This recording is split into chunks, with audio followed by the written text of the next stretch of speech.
Hey everyone, welcome, I'm MisterBo, and in today's video we're going to be going over the Taken Corruption on the Dreaming City for week 3, the brand new dungeon event that it gives us. We'll be briefly talking about the Ascendant challenge for week 4, how you can gain access to go and visit the Queen for yourself, and the introduction of 2 brand new exotic weapon questlines and how you go about activating them. So let's take a look at the Dreaming City's corruption. So when you first land, you will notice that it's looking a lot more Taken than it did last week. There's this sort of weird Taken atmosphere, and you can see these blights floating in the sky. It's a pretty cool contrast to what we saw in the first week. Now of course Petra has moved, she's now moved up to the top of the Dreaming City, and there's also a brand new mission called the Dark Monastery. Now I thought this mission would sort of wrap up everything, but when you complete it, it actually pops up on the top left again that there's a new quest available, and it kind of leaves it on a cliffhanger. Now once you've completed the Dark Monastery, there's nothing really else to do. However, if you head down into the Confluence, there's actually a secret mission, or what they're now calling a dungeon. So if you head to the back of the Blind Well in the Confluence, you'll be able to speak to Sadia, and she'll talk about how they've been charging this for 3 weeks, and obviously we know that, but you'll be able to go ahead and enter the Shattered Throne dungeon. Now it's probably a good idea to go in with a full fire team. This thing has got some pretty high level enemies in it. I started it solo and decided I'm not going to be able to do this and got a full fire team pretty quickly. The enemies started around 570 and they'll go up to 590. Now the dungeon is pretty much an evolution of what a strike is, or maybe a de-evolution of a raid. It's basically a 3-man raid. There's lots of encounters as you go through.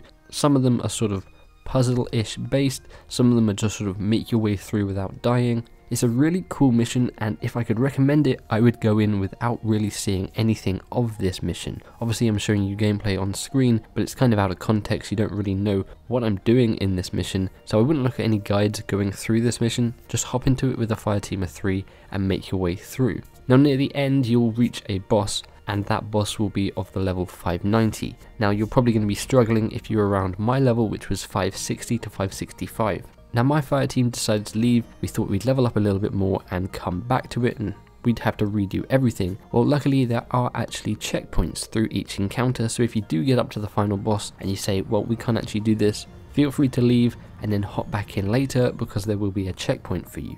Now having played this, I really hope there are more dungeons to come. It was a really enjoyable mission, much better than just the normal strike. It took a little bit more tactics to get through it, especially if you're going in under leveled. Now along with that new mission and the new dungeon, there's also a Ascendant challenge for week 4. This one is located in the Harbinger's Seclude. This one is actually pretty easy. Again, if you go in with a full fire team, it's going to make it a lot easier than going in solo. So it depends if you want the challenge of trying to complete this solo or not. Pretty much what you do for this week is you take out a load of ads, and then a sword is available for you to pick up. Pick up that sword and you kill the 3 knights with it. Then once you're done, you make sure you hold that sword and you take it to the end of the mission. That will allow you to then open the chest, and it will award you completion of that Ascendant challenge. Just make sure that you take that sword, because if you don't, you can't open that chest and it doesn't count as you completing that challenge. Now another new addition this week is the ability to visit the Queen's Court and meet Mara Sov. So in order to do this, you need to complete the bounty that gives you the Oracle offering. Once you've got that Oracle offering, you take it to the Oracle will open up a portal, you jump through it, and you'll be in the Queen's Court with her sitting at the back on her throne. Now if you haven't got your final Seed of Light, the 3rd Seed of Light from doing the raid, Mara Sov will give it to you here. If you have already got that seed, then the chest will just give you a normal piece of Revier Dawn set, or maybe even a weapon. Personally, I got an armor piece.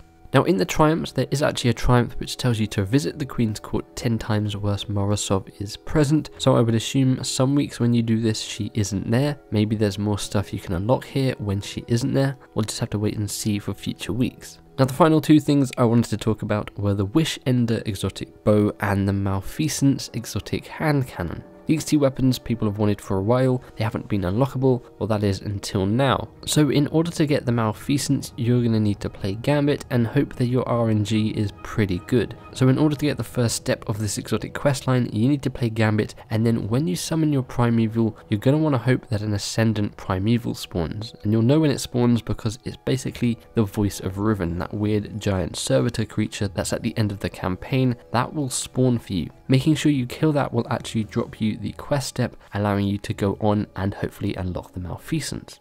Obviously it's RNG based as to whether that primeval spawns, and then when it does spawn, you're also going to need to make sure that you kill it before the other team kills their primeval, otherwise you're going to have to wait yet again for that enemy to spawn, so this could be a pretty harsh exotic questline to actually get. Now the exotic bow of the Wish Ender requires you to complete that Shattered Throne dungeon we were talking about earlier.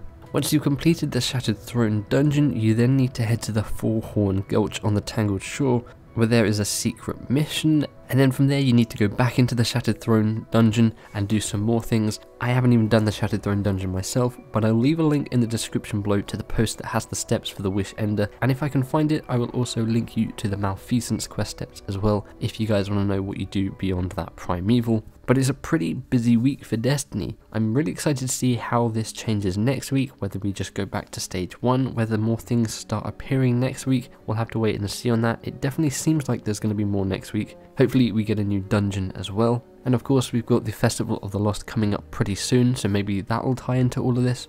We know they're doing some sort of new twist for that, so we'll have to wait and see on that as well. So there you have it. That is what the Dreaming City looks like for week 3. That is the brand new dungeon in Destiny 2 Forsaken. That is the Ascendant challenge for week 4. That is how you can go and meet Mara Sov, and those are the 2 exotic weapon quest lines that are now available for you to go and start to earn yourself the Malfeasance and the Wish Ender exotic bow. Let me know what you guys think of week 3 of the Dreaming City. Do you think this is just a lot of stuff? Are you excited to explore it all? What do you think of dungeons in Destiny 2? Do you want to see more of those activities going forward into the future? Let me know in the comments below. Feel free to give the like button a big old hug, subscribe for more gaming content and coverage, boop that bell to be notified when my future videos go live. Thanks for hanging out, and I'll catch you in the next one. Bye bye.